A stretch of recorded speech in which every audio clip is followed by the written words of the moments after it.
Yeah, I think this is definitely going to change the way that the average consumer interacts with, every business. Welcome, everybody, to another episode of the Why Richmond is Awesome podcast. As always, we have the amazing and beautiful Sam Knipe as co-host here.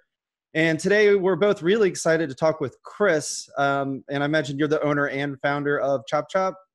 That is correct, yes. And I'll kind of let you take it from here, kind of explain what Chop Chop is and then kind of what's been going on in your business here recently. Absolutely. So we have been in business for over 2 years now, and Chop Chop is the local version of delivery. Everybody's very well familiar with the Grubhubs and the Uber Eats and the DoorDashes of the world, and we are the local Richmond version of that. Okay. You guys you founded a couple of years ago, right? It's not been a significant amount of time, or it probably feels like a long time since you guys got started. Is that right?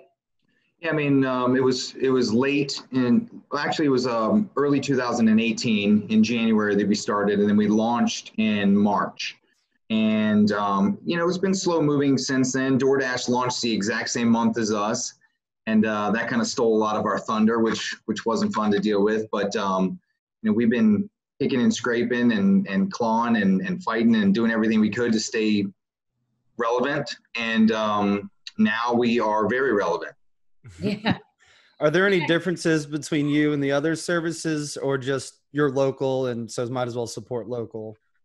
I used to be the general manager for this market for a company called Order Up. They got bought by Grubhub, and they were a national company. And so my training and my skill in this industry comes from there. And one of the things that we did in that was basically take the local aspect in every market we went to. So we had a local dispatcher working with the drivers, local marketing, local sales, all of that. And so I've tried to continue with that approach, and being hands-on with our drivers and knowing the drivers and then having them deliver food to my house, it allows me to control the process. And our drivers, our delivery times, the entire start to finish just runs a little bit more smooth with us being so close and personal with it. That makes sense. Like with any big corporation, like the more you grow and scale, the less control, like quality control you can have just naturally. Exactly. So that makes sense. Use Chop Chop, not only supporting local, you're going to have a better experience as the customer as well. Yeah, and honestly, the relationships that I can have with the local restaurants are a lot greater than any of those large scale companies, because they don't have local sales reps. They don't have a local team. They're doing it all out of their corporate office.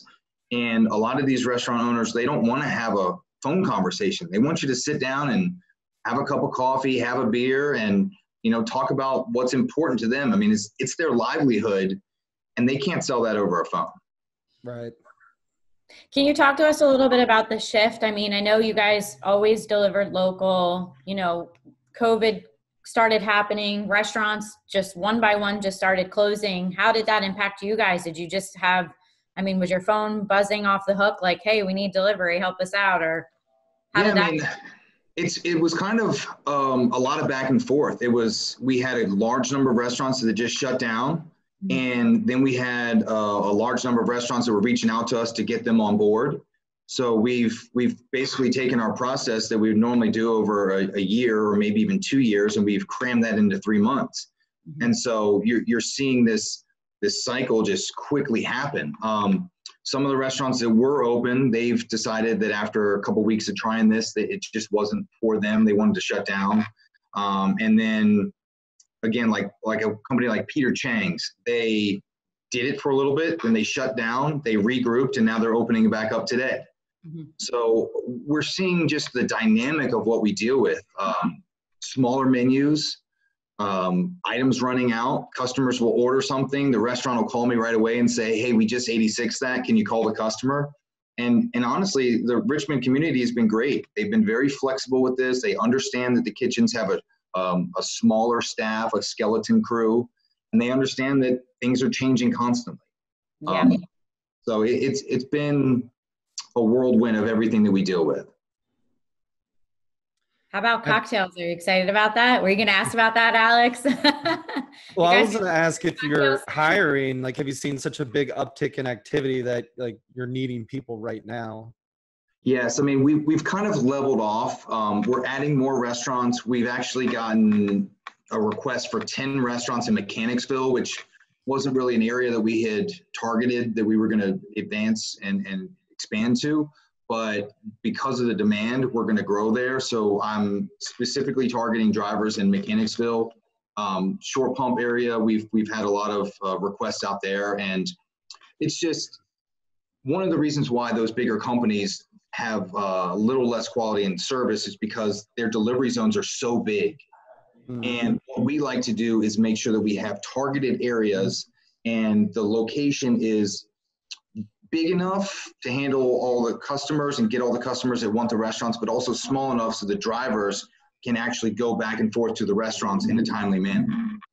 So yes, we've doubled the amount of drivers that we have currently, and we should be tripling, if not quadrupling, in the next month or two. Yeah, it's insane. And back to what Sam was talking to about the liquor, that rolls out today, that restaurants can now offer mixed drinks.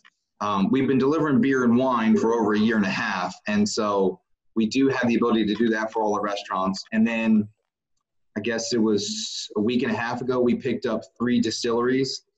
So we have Virago, Cirrus, and Belle Isle. And we've been having tremendous success with those guys.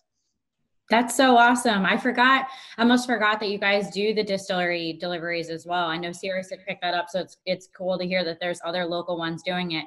And so you guys are delivering for restaurants, distilleries. How about like any markets or anything like that? Have you guys, I feel like maybe Libby Market, is that one they do delivery for? We do. There's a weird situation with the taxes. So grocery items are taxed differently than deli items. So we only deliver a few items for the deli. The local markets, we've slightly stayed away from that. It would be something if there weren't other services that could do that, I would definitely want to get into that because I want to help the community, give them what they need. Right. But there's like a GoPuff that does that from 7-Elevens and things like that. You can do the Instacart. And so there's definitely ways to get those items if you need it. And for us, it's just an uncharted territory. And not to mention with the distilleries coming on board and now we can deliver liquor, that's also uncharted territory. So we're trying to navigate through that before we figure out how to take on something else. And you may not know the answer to this, with you being able to deliver like liquor like that, do the drivers have to check IDs, or is that kind of done on the front end when they order it? Yeah, we check the IDs, the drivers check that, which is challenging because we're doing a contact-free delivery. Right. So you can't really go to the customer and say, hey, can I see your ID? So what we're having to do is check IDs through windows, through doors, through screen doors. I mean, it's beyond challenging right now. So these drivers are dealing with a tremendous amount of obstacles. And I think that honestly, they're doing a great job. How many folks do you have on your team right now? So it's funny, we mirror a restaurant. And when you go into a restaurant, you see, let's say like 15 people, but you don't know that they have about 100 people on payroll. Mm-hmm. So we're the same way. I mean, at any given time, we have 10 to 20 drivers, but we've probably got, I think we have at least 65 drivers that are on right now. Mm-hmm. Wow, that's insane. It's insane. And so payroll has been very entertaining. I mean, that's tripled over the last month. Mm-hmm. So. And do you have somebody managing your website? Because talk us through ordering through Chop Chop. I think you guys have a website and then recently launched an app within the past month or so. Is that right? Yeah, it's actually longer than that. I mean, time's been flying by. So we outsource our technology, our back office, and we use a company called Deliver Logic. They're out of Florida, and we transitioned to them, I think it was mid-November.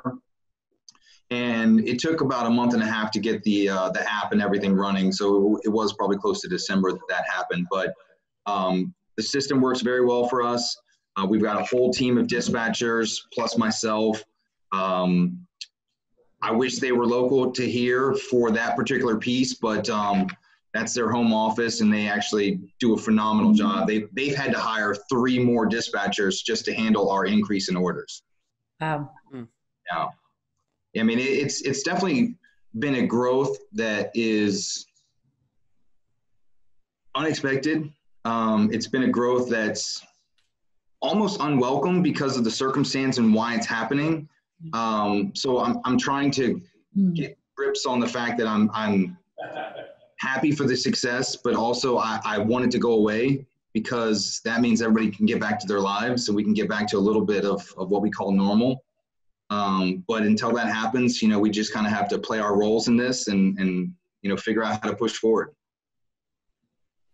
And for everyone who's going to watch this, is there anything they can do other than just simply using Chop Chop that could help you or the community or the drivers? Or Absolutely. So we've actually had a lot of deliveries where people are buying them for our first responders. I mean, I took one to MCV the other day. Good Samaritan calls us up, said, "Hey, I want to buy food for these nurses. This is what I want to do. This is when you need to deliver it. I'll pay for it. You just take it there. Here's your contact." And it's been great. We work actually pretty closely with e-restaurant partners, and we've had some of those. I actually had to deliver to a very highly contagious area the other day, and it was scary. I didn't have to go inside the facility. I was able to deliver in the parking lot. But even the atmosphere over there was just was scary. I mean, I just when you see, I wouldn't say ground zero, but when you see an area that's been impacted like that, and you see the kind of timid nature of everyone in that area, it's just kind of scary. I was thankful that I didn't have to go inside the facility. I was thankful that I was able to just drop it off in the parking lot, but it was as close to this pandemic as I want to get. Yeah. Do you think that after this is all over and restaurants start opening back up, do you foresee a lot of these new restaurants that jumped on board with you to stay on? We were talking about, is this going to, this whole pandemic, is this going to cause a shift in how much delivery restaurants do, and how many steps have been taken to make payments easier and, through an app, or, reduce the amount of transactions or contact with people? Do you think that that's going to change as this pandemic kind of moves along and we go back to normal? Yeah, I think this is definitely going to change the way that the average consumer interacts with, every business. You'll think twice about what you do. You'll think twice about being a little bit safer, a little bit cleaner, a little healthier. People are longing for that experience, though, to be back in restaurants and interacting with their friends. And so I think we will see a good shift back to the way it was. But this has actually introduced delivery to a lot of people that, for whatever reason, didn't like delivery. And I think that they're now seeing it for what it is. It's a nice way to get making food, not having to do the work, spend time with your family, and just enjoy life. And so I think that we'll continue to see the delivery numbers rise. But I honestly want to see people back in restaurants. I loved the end of last year when the restaurants were packed. We were starting to see hour-long wait times at restaurants. It was a good feeling of everyone moving into Richmond, exploring Richmond, understanding the restaurants that we have. We've got great restaurants. And yes, we're gonna deliver for those. And some of those restaurants that came on board, they're gonna continue to do delivery. Some of them won't. And it's not for everybody. And I get that. I never want to force this on any restaurant. I just want them to feel like it's a good ancillary product. But yeah, who knows? I have heard, and again, this isn't from any doctors, it's just hearsay and people listening to news, and you never know what's real or not real, but they say that there's a chance that there could be a second wave of this. And so I'd love to get restaurants on board. So if that did happen, less would have to shut down and we could start this process and be prepared before it happens. But hopefully it doesn't come back. I think it's also opened up a lot of opportunities. Like people usually think of to go or takeout as like, oh, pizza or Chinese. And, you know, those are kind of the primary options. But now, I mean, everybody's ordering Mexican and Thai. And I mean, even the dailies bringing out salads and sandwiches and all kinds of things. I mean, you literally can get, it seems like almost anything that you want through delivery now. And so I'm happy to see that that's, you know, people actually know that that's an option that's available. So. Yeah, no, I mean, that was one of the challenges when I started this over 4.5, 5 years ago when I worked for the other company, was that it was introducing the delivery model to people and letting them know that there were better options. Not that pizza and Chinese food is bad, but that's just your typical. But there are steak restaurants that want to offer it. I mean, seafood is still somewhat taboo, but you can get seafood delivered. I mean, there's so many options of phenomenal food that you can get delivered. And when it gets to you, it is still in high quality of if you were sitting down in the restaurant. And one of the things that people kind of skip over and don't think about, if you go to pick up food from a restaurant and you think about the time it takes you to get the food, then get back to your house, then get settled into your couch or wherever you're going to eat, and then you actually start to enjoy the meal, you've now probably taken about 30 minutes from when that food was made to when you're sitting down, versus when we get it, you're looking at 15 minutes or less and you're already prepared. You're already sitting down, you're in your PJs, you're doing whatever you want to do. And then the food shows up, you get right back in your spot and you start eating. So we're trying to help increase the speed and the luxury of when that food gets to you and how you enjoy it. Yeah. Makes sense. Yeah. I mean, shoot, I love the fact that I can get Sabai, I can get pad thai, and I can also get a bottle of wine delivered from there, sit out on my front porch and enjoy it. I mean, it's a nice thing that we have. Yeah. Yeah, I guess you definitely got to look for the silver lining during all this. And there are things that I have, like the changes and things that are different that I appreciate. And I feel like when things go back to more normal, I'm going to appreciate everything a whole lot more. Absolutely. I mean, I was just having that conversation with somebody the other day. I mean, this kind of, I guess you could say, lack of freedom is what some people in other countries deal with on a day-to-day basis. And for us, it's nice because we can see a potential end of this tunnel. For other people, they can't. So I do appreciate what we have, and I appreciate, you know, the Richmond community, because again, I mean, everyone's been great. The people that are ordering from us, they've been very understanding. And so it's just been nice to deal with that. It's been nice to see all the good people out there buying food for other people, taking care of other people, you know, stepping up, thanking the people that are actually putting their lives out there. I mean, it's a tough time for everybody.